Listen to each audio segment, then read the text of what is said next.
things went. Julius, one thing for sure, you had Larry and Magic to test yourselves against. There's nothing comparable to that quality of competition at the top for these Chicago Bulls. Through no fault of their own, they don't have the Celtics and the Lakers like you did.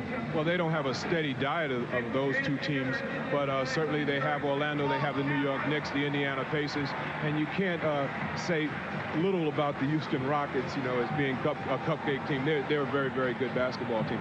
But we had a steady diet of Milwaukee, Boston, L.A. in the finals 3 times before finally breaking through in the 3rd time. And just to, you know, kind of reiterate a little bit about what you and Larry are talking about, you know, even though I don't look that much older than those guys, I'm considerably older than both Larry Johnson and Larry Bird and Magic Johnson and Michael Jordan. And excuse me.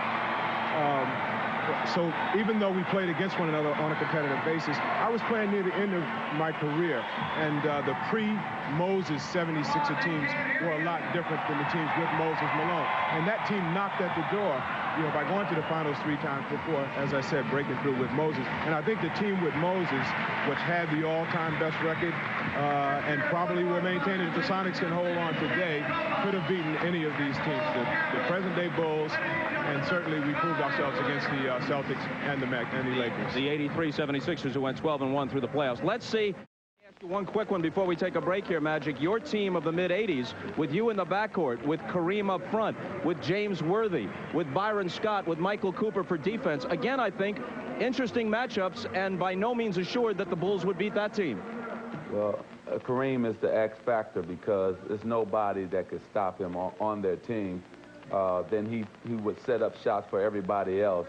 I think Larry made a good point about his Celtic team, the same thing. The only way you can beat this Bulls team is to have a dominant front line, and that's what we had, and that's what the Celtics had, and of course Dr. J with his team with Moses. So it would have been probably a great finals or a great series, but at the end I think Kareem would have ended up winning it for us, maybe in a game 6 or 7.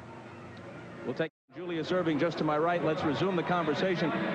Larry, we know that this Bulls team is on the short list of the great teams of all time. But what about the overall quality of the NBA in the mid-'90s? How do you think it stacks up to a decade or so ago? Well, I think the expansion teams has really hurt the league. I think it's depleted some of the talent in our league, but...